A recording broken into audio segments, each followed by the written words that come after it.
Hello and welcome. Thank you for joining us. I am very happy you are here. Honestly, I would be even happier if you did not have a reason to be here in the first place. So I really hope I can share a few things today that are helpful for you. Now, why am I here talking to you about working with a bully, besides the obvious reason that I'm the presenter? Bullying is not just business for me. I have been on the receiving end of bullying, personally and professionally, both growing up in Austria, that's where the accent is from, and then after I moved to the US, where being assertive is often glorified and sometimes taken to unhealthy levels. I started my professional career as a lawyer, and there's certainly no shortage of assertive personalities in that field. And back then, the common approach to bullying was, don't take it personally. Just do your work, it'll be okay. Well, bullying is not okay. I want to help create a culture that has no place for bullying. A culture where even when we disagree or we don't like each other, we can still treat each other with respect and work together in peace. So that's why I'm here. Why are you here? I'm curious. Could you please let us know in the chat? Are you here because you are a target of bullying, either now or you have been in the past? Put a T in the chat if you're a target. Or maybe you are a manager who is expected to put an end to bullying. Put an M in the chat if you're a manager, please. And maybe you're here as a friend, which is wonderful, thank you. Put an F in the chat if you're here as a friend.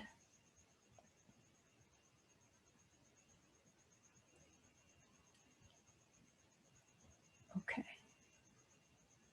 Both. All. Lots of T's.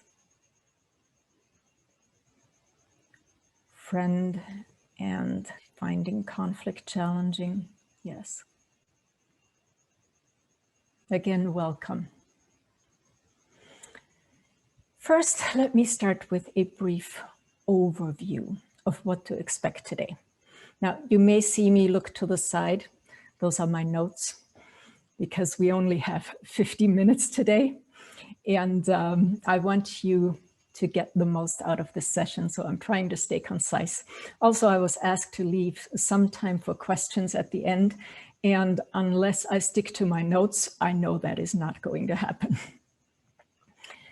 So, what is bullying? There's no universally accepted definition, but generally, bullying is considered a persistent pattern of mistreatment that causes physical or emotional harm, and the target has trouble defending against it. Bullying includes a really wide array of behaviors that are humiliating and intimidating, anything from constant criticism or shouting or overbearing supervision.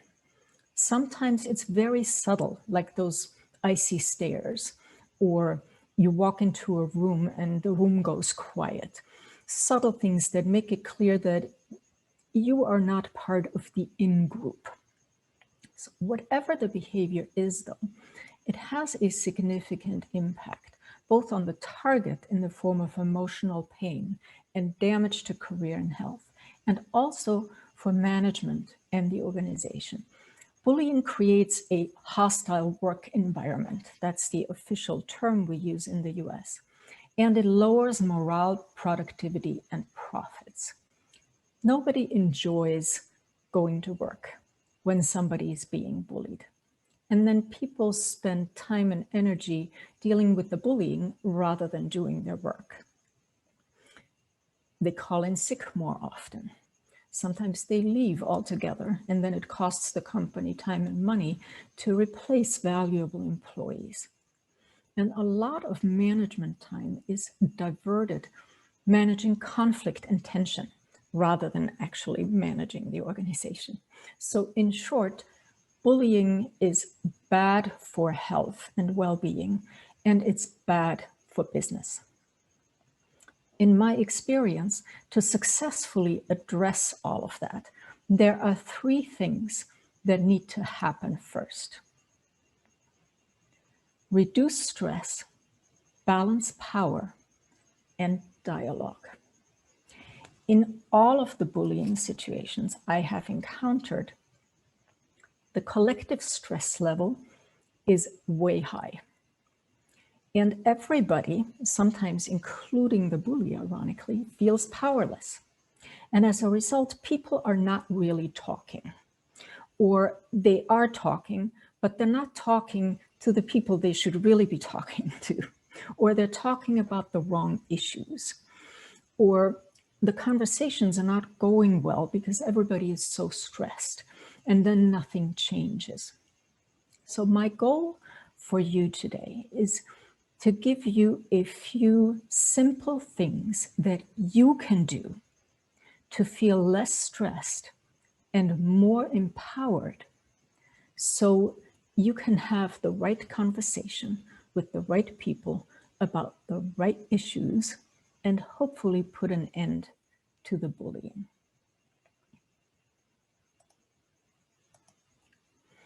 Before we dive in, let's do a quick check-in. How is everybody doing today? On a scale of 1 to 10, with 1 being completely relaxed and 10 being super stressed. How are you right now? Put that number in the chat if you're comfortable doing that.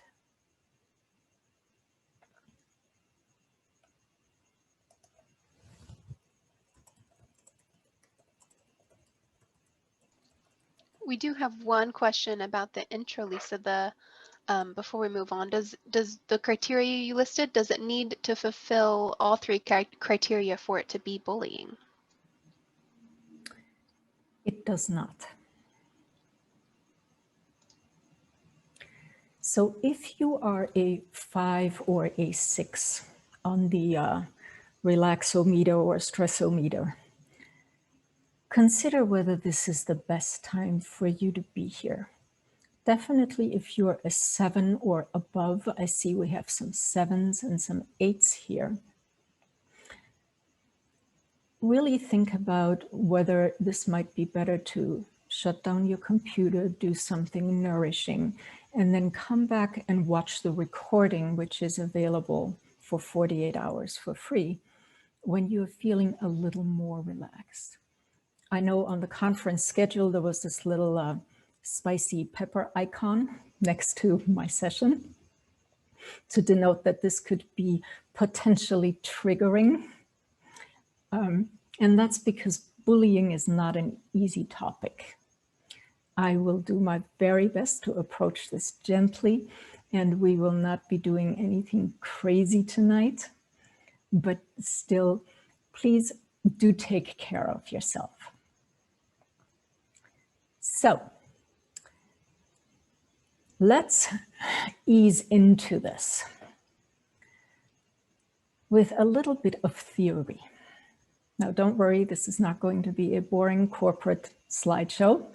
It's a practical theory that helps in real life. For me personally, when I understand something better, that alone lowers my stress level. And I also feel more empowered because then I can make a plan what to do. So let's talk about power. Where does power come from?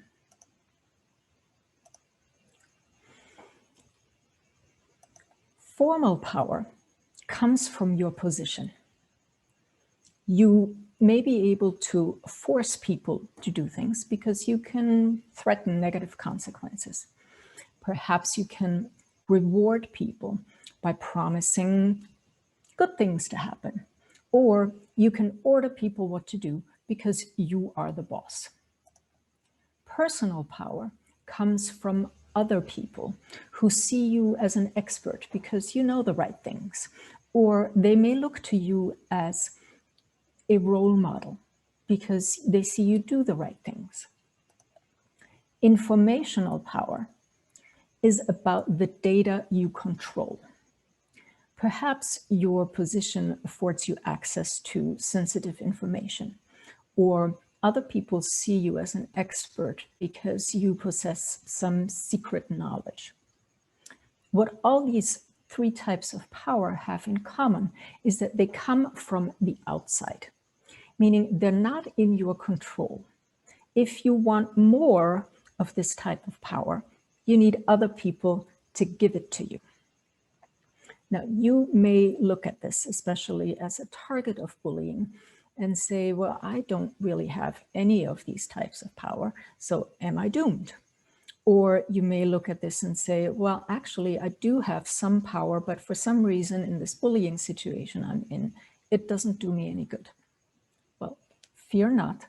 As you can tell from this big blank space in the center, there is another type of power that is often overlooked. But since you are here at the Embodiment Conference, you're already catching on.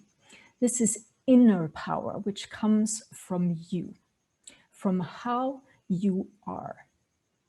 We constantly influence everybody around us with our embodied state, how we hold ourselves and how we are.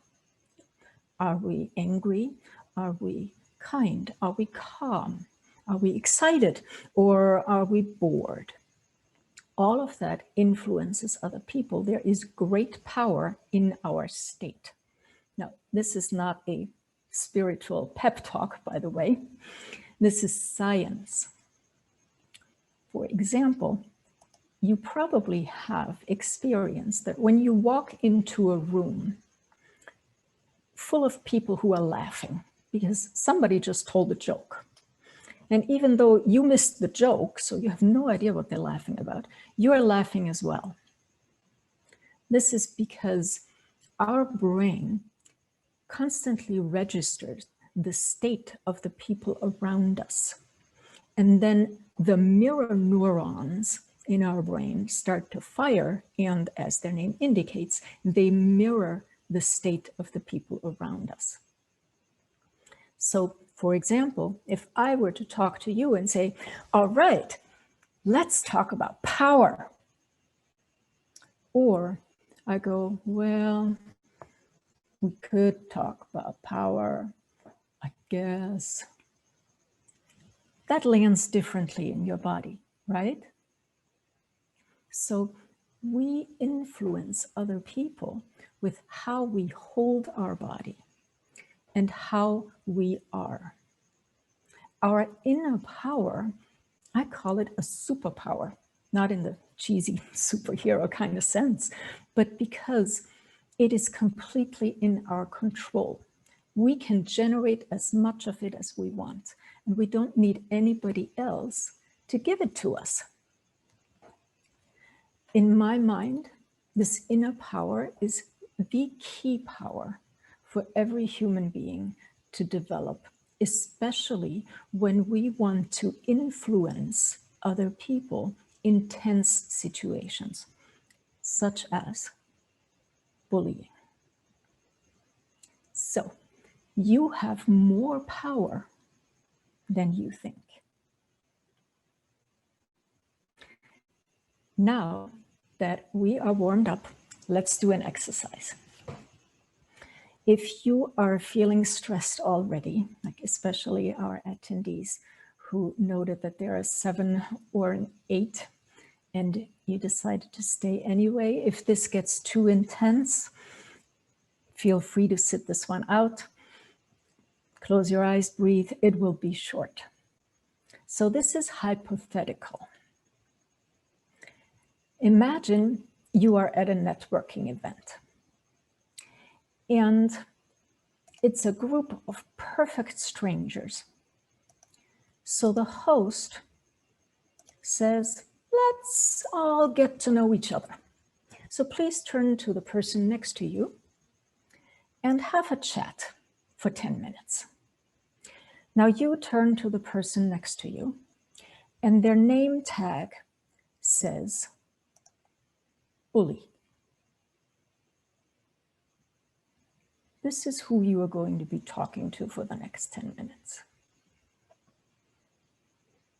What are you doing in your body right now? Are you breathing? What are you doing with your jaw and your shoulders and your chest? Did you tense any part of your body? Your belly, perhaps? Did you change your position? Maybe move back or move closer to the screen or turn away. Make a mental note for yourself what you did in your body.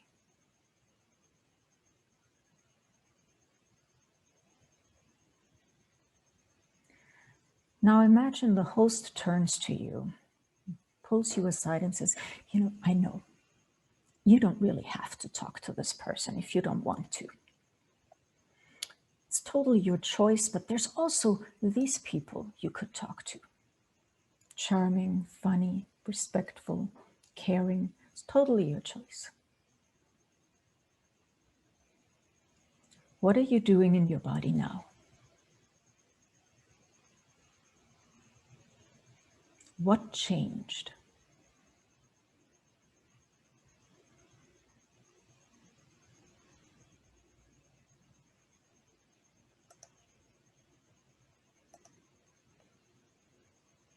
End of exercise. If you had your eyes closed, this is a good time to open them again. You did it. So let's take a few deep breaths together. This may have been intense for some of you. So deep inhale, exhale, inhale, exhale, and one more.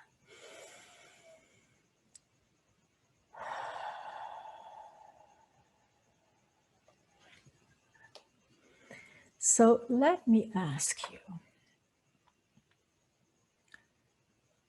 when I showed you the image of the bully on the screen,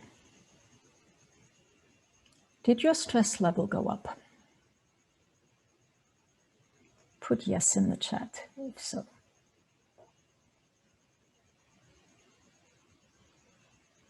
Yes. Lots of yeses, some with 3 S's. And then when I showed you an option to speak with charming, respectful, caring, funny instead, did you relax a little bit?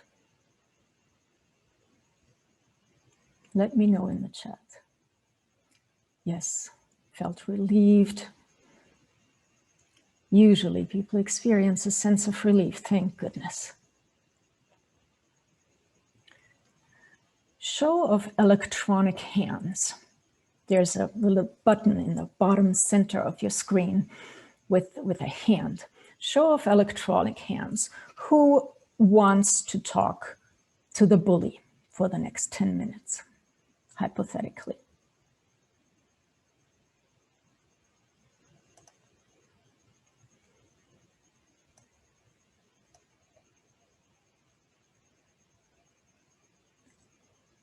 Very few volunteers. Now let's lower your hands, please. Or perhaps our tech host can do that. Thank you so much.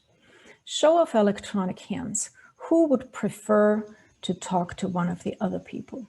Who would be okay talking to charming, funny, caring? Yes. Now we have lots of raised hands. So what did you just experience? When I showed you the bully on the screen, you had an automatic physical reaction. There's individual differences, obviously, because we are individuals, but generally there's some form of contracting and tensing, sort of like you see in this picture.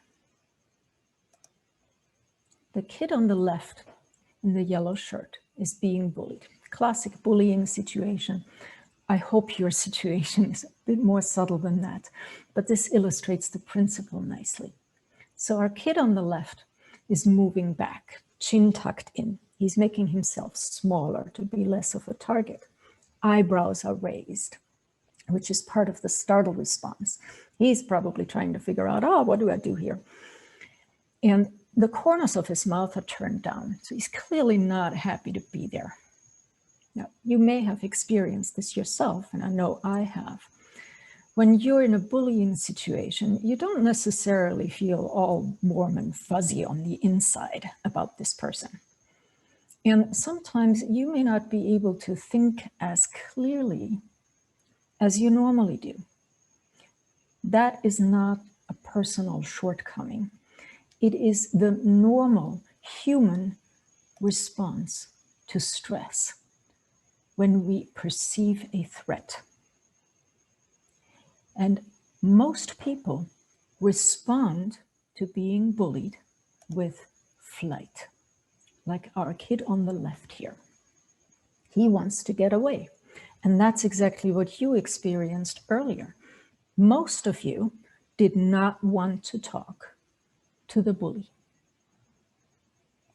Now, the stress response is also known as fight, flight, freeze. And it's not all bad. It serves a purpose. We are wired that way to keep ourselves safe. And from an evolutionary perspective, it makes perfect sense. It was very useful that our mind-body system pumps blood away from the higher level thinking parts of our brain to our arms and legs way back in the day when we needed to throw a spear at the saber-toothed tiger or run away really fast. But when we're dealing with the human version of a tiger at work, it would be preferable to have a fully working brain.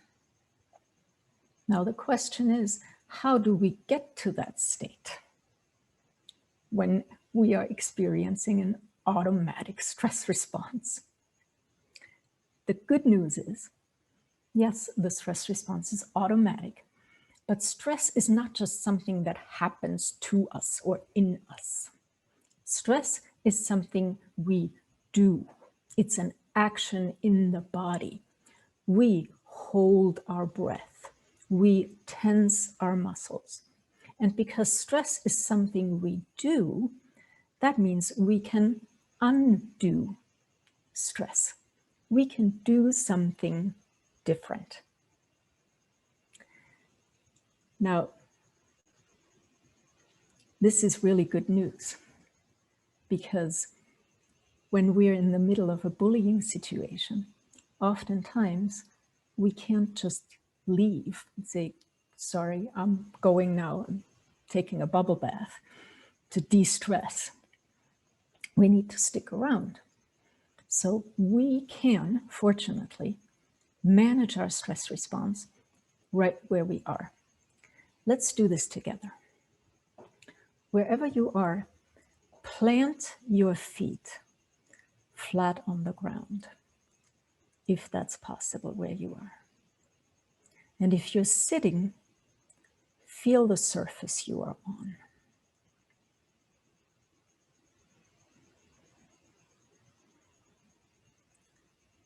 Expand your awareness and look around you beyond the screen of your device. Keep your eyes open and notice your posture.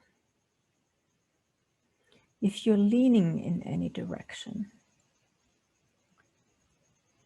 Sit up tall. Face forward. And have your head aligned above your hips. Breathe. Take full inhales. Open your lungs wide. Expand your chest. And full exhale.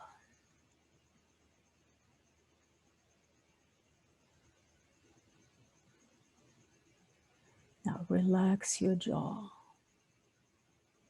And let your tongue hang loose in your mouth.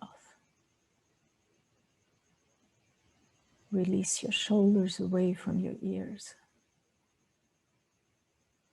And relax your belly.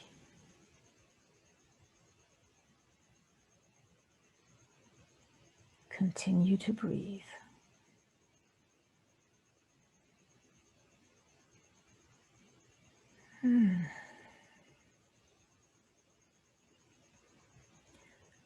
On a scale of 1 to 10, with 1 being completely relaxed and 10 being super stressed, how do you feel now? Share that number in the chat if you're comfortable.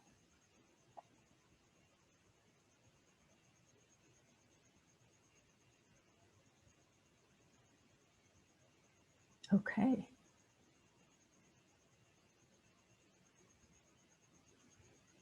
No more 7s and 8s. That's encouraging.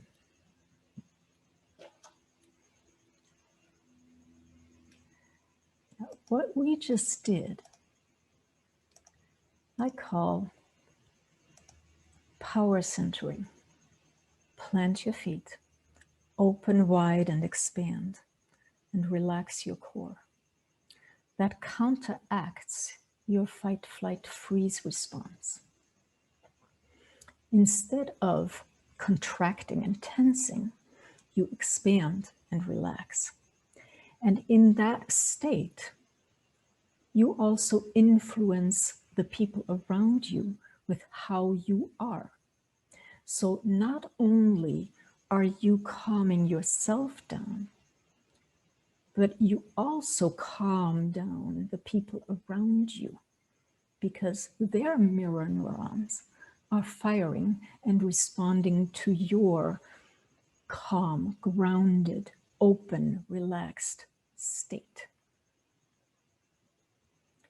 You can do this anywhere, anytime, even right in front of somebody who may be bullying you, and they won't notice. It's a ninja technique. It's a great way to actively manage your stress response in any situation that makes you nervous or stressed, such as giving a presentation or saying no to a request. All the accommodating and nice people who are here know exactly what I'm talking about, right? I highly recommend you practice centering. Link it with something that you already do. For example, every time you wash your hands, you plant your feet, open wide, and expand, and relax your center. Easy, right?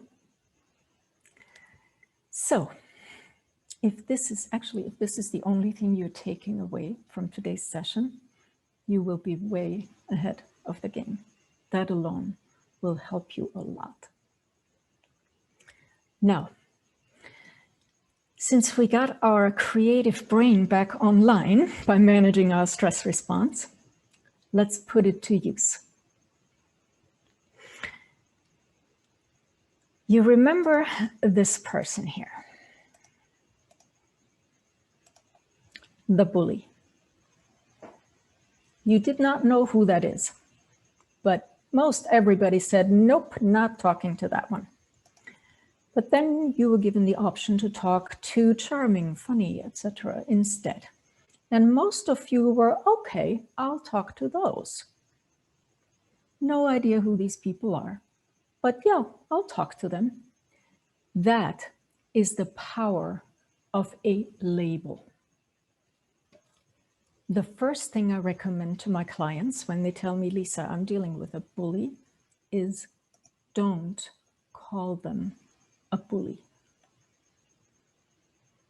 Make a new label for them. Why do I recommend that? It's not because we should be nice or we shouldn't call people names. As you have experienced earlier, the bully label alone triggers your stress response. It puts you into fight, flight, freeze mode. And when you are super stressed yourself, then the person in front of you will pick up on that and get stressed as well, which is not helpful. It would be more helpful to be grounded, centered, calm. Now, what kind of label can get us to that state? First of all, it needs to be unconditionally true. So don't pretend, don't sugarcoat or minimalize or trivialize who that person is by calling them a strong personality, for example. It needs to be unconditionally true. Also, don't just list their positive qualities. Everybody has positive qualities.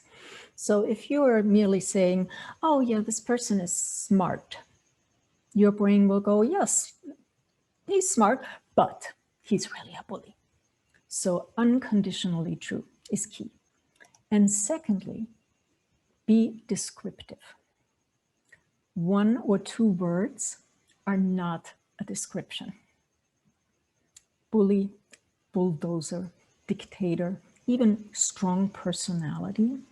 We may think that's descriptive, but really that's just a quick judgment of this is bad, stress response gets triggered, I'm out of here. Calling someone a bully, even only in your head, is like yelling danger at yourself. Well, what kind of danger? Yeah, is the house on fire? Is the floor slippery? Is there a hurricane coming? You don't know. And when you don't know what you're dealing with, you don't know what to do. So what do you do about a bully? I don't know. I need more information. The best way to get more information is, instead of labeling the person, label the behavior. What is the person doing? And when? Under what circumstances? Be very specific. Only in private or in public, but only when certain people are around. How often does it happen? And notice any patterns. For example, he shouts when people make a mistake. Now, the last part, the why, can be a little bit tricky. So please bear with me. When I first ask a client, well, why do you think that person might be bullying you? I often get as an answer, well, obviously, they're just not a nice person. I understand you are being mistreated and that feels awful. Please consider that nobody is born mean. This is a learned behavior. They picked that up somewhere, either in school or in their family, or maybe at a previous workplace. Somewhere they learned this. So when you are trying to figure out why could this person be bullying me, ask, where could they have learned this behavior? Also ask, why would a reasonable, rational person do this? Now you may be going, oh yeah, but that's not a reasonable person we're dealing with here. In that case, ask, if this was my friend having a bad day, why could they be doing this? Or if this behavior had nothing to do with me, what could it be about? Now keep in mind, you're not doing this to explain the behavior away, to make it okay, or to justify it. No, you are doing this to specify the threat you are facing. And that does two things. Number one, it lowers your stress level. For most of us, a known threat is far less stressful than an unknown big hairy monster under the bed.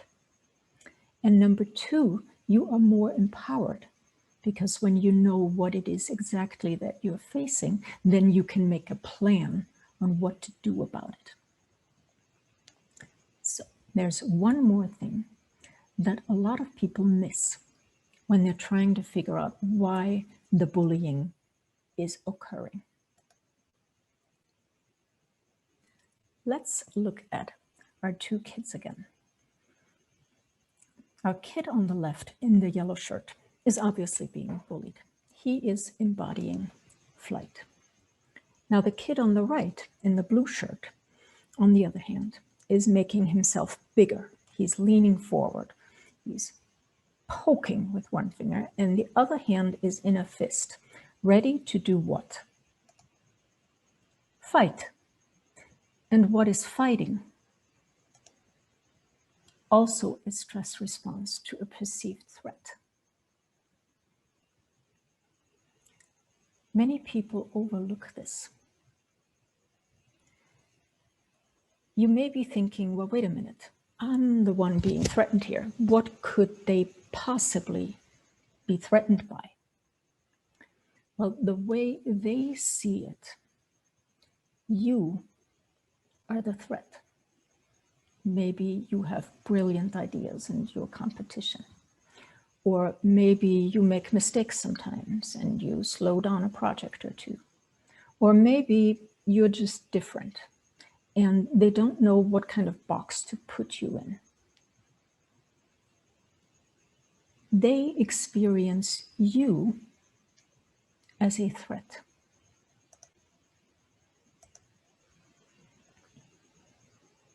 But that's not the real threat. Under the surface lies something much more critical. Let's take the example of the person who shouts when somebody is making a mistake. Presumably, there's a reason for the shouting, besides the obvious fact that they don't like it when somebody makes a mistake. Presumably, they would like to motivate everybody to pay more attention and produce accurate work. But why? If the mistakes were to continue, what would happen? Well, they might look bad in front of the boss or the client, because when their team members make mistakes, it reflects badly on them. They might not get a pay raise that they desperately need. They might get fired. They might lose an important client. The company may go bankrupt. Those are serious potential threats. They are fighting because they feel threatened in their professional identity as a smart and capable person. And they are fighting for their survival. What they really want is to look smart and to survive. Now let me ask you, do you want to look smart and survive? We all do, right? Under stress, we may go about it differently.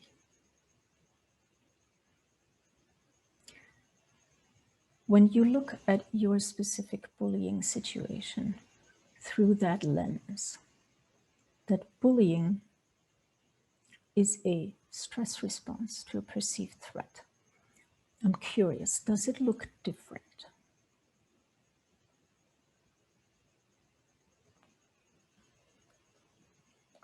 Put a yes in the chat if it does.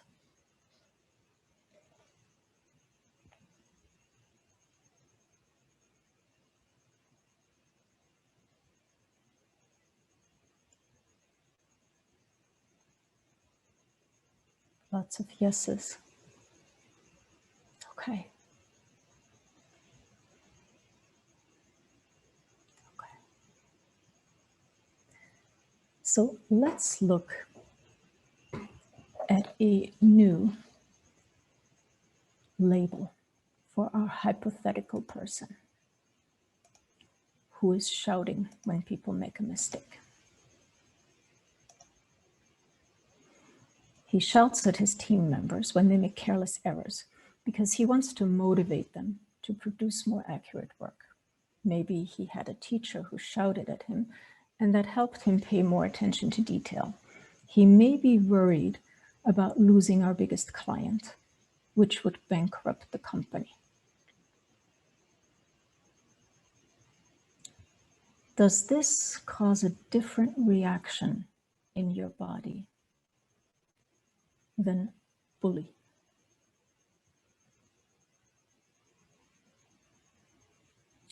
Let's put this to the test. Who would you rather talk to?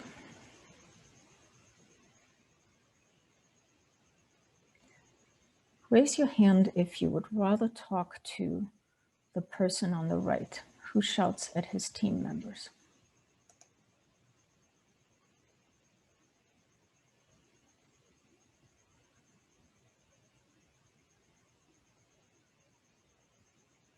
Hands are going up. So let me point out that these two are the same person, only with a different label.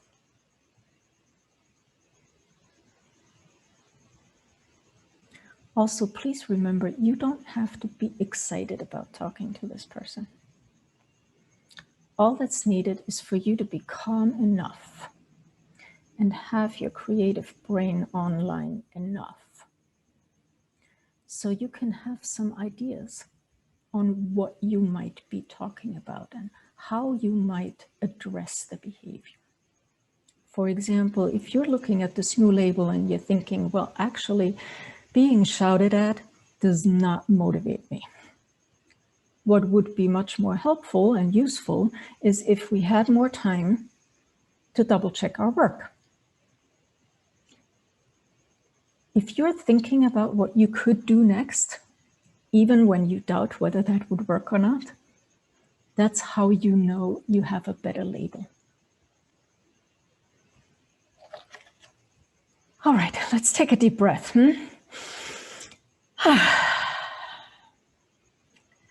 Let's do a quick recap of what we talked about so far, and then we'll go to questions. I hope there's still time. So we started with power centering. Plant your feet, open wide and expand. Relax your core. What that does, it calms you down, gets you out of fight, flight, freeze mode, so you no longer want to run away. Then we made a new label, no more bully. We're describing the behavior. What, when, why. We're reframing the threat. You start to think, what is it that this person is really afraid of? How can I demonstrate that I am not a threat to their professional identity or to their survival? How can I demonstrate that there is no need for them to bully me? This hopefully makes you feel less stressed and more empowered and sets you up to have the right conversations with the right people about the right things. Now, obviously, actual dialogues can get rather complex. It might require a lot of finesse and diplomacy. So we do not have nearly enough time tonight to get into that kind of detail. But if all you are taking away from this session, and if all you remember in a stressful situation is that you influence people with how you hold your body and how you are, you will be way ahead of the game. Your embodied state is a communication tool. You communicate both to yourself, this is not a fight, flight, freeze situation. Let's keep that creative brain online. And you are also communicating to the person in front of you. I am not a threat that requires an attack. And I am also not a helpless victim, so please don't mess with me. Now let's talk. I hope this gives you a good framework to start. And I believe we have a few minutes for questions. Yes? Yes, we do have some questions. Thank you, Lisa. So the first one is, are these tips applied to sexual harassment issues in the workplace as well?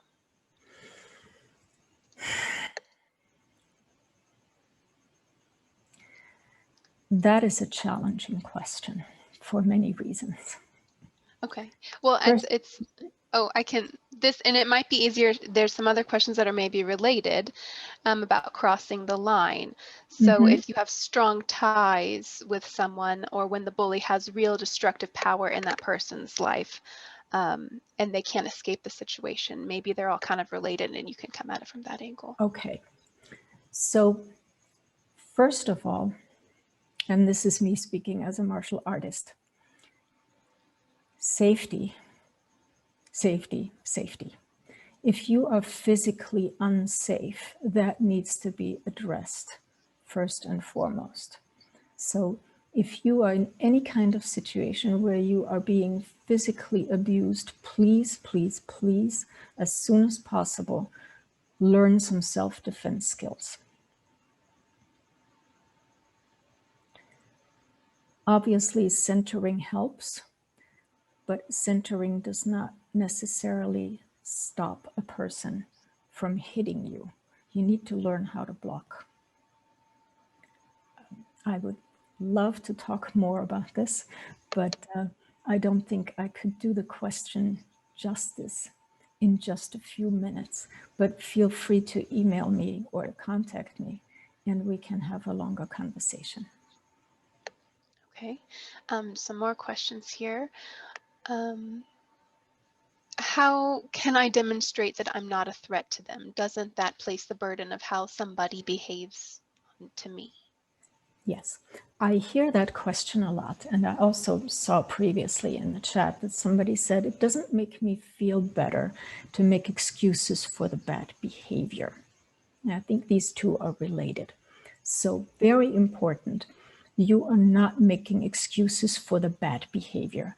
Bullying is not okay, period.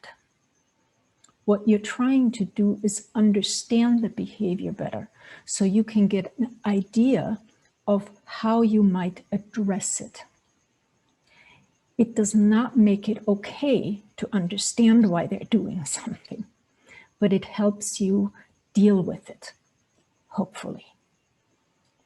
And in terms of the burden being put on you as the target of bullying to not be a threat, I know that kind of stinks and it sounds backward when you're the one being threatened and now you're supposed to not make the other person feel threatened. But it's also very empowering because you're not at the mercy of the person in front of you. And in terms of how to signal that you are not a threat, posture is a great way to start. Like the power centering we did, right? If all you did, for example, was to ground yourself, plant your feet and relax, you might still be collapsed like this. And you look like a victim. Also from a self-defense martial arts perspective, it's like wearing a sign on your forehead saying, you know, please attack me, I don't know what to do. But when you also open wide and expand and you bring your body upright, that sends a completely different message. You're not a threat, you know, you're not going, but you're not going like this either. Calm, relaxed, expansive, and grounded. That sends the message of, I'm not a threat, but don't mess with me. Thank you very much. We do have a couple more questions. Oh, I lost it. So when the bully crosses a line, like for example, is coaches can get so tough, like if it's a job description, or even managers that are grabbing for what they want because maybe that seems like what they should be doing. How do you know when that line is crossed?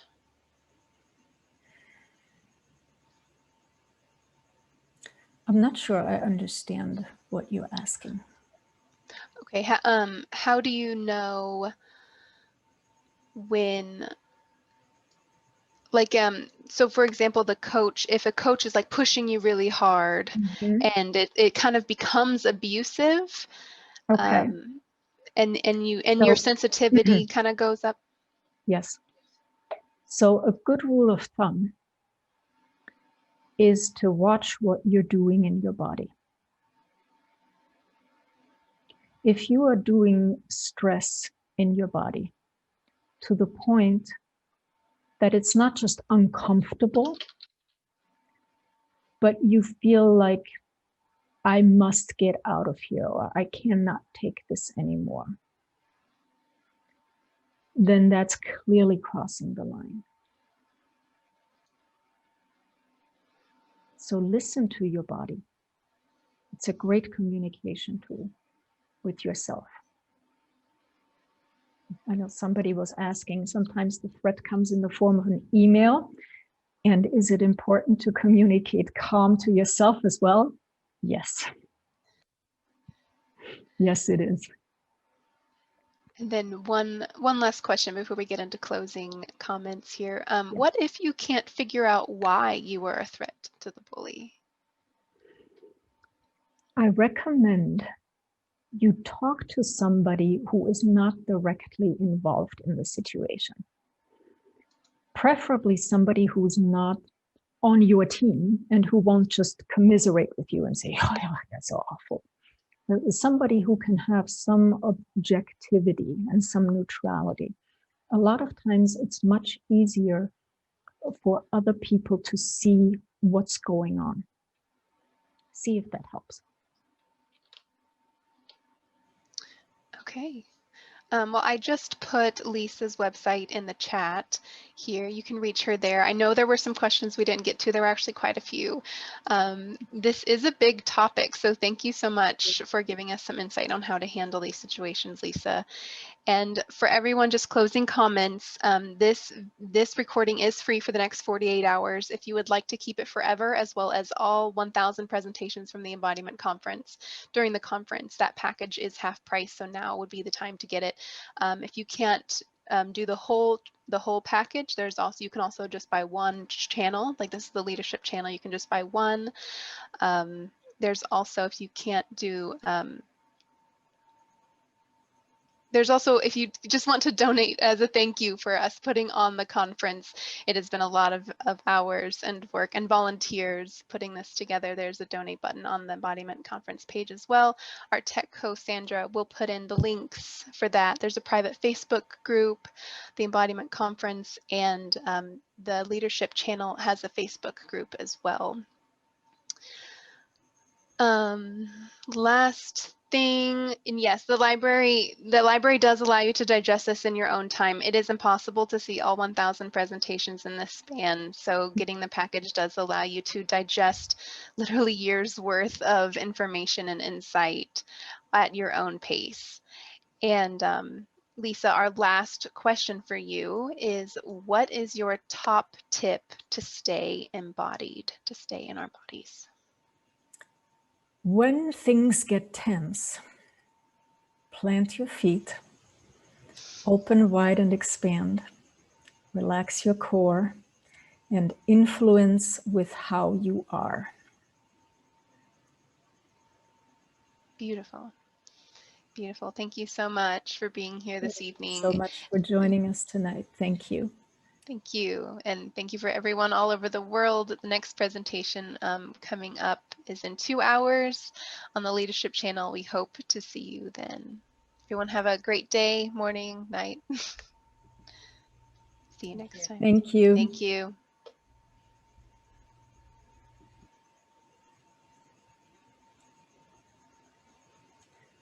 Thank you, Sarah. Thank you, Sandra, our wonderful hosts. And thank you to all the attendees for hanging in there. I know this was not an easy topic.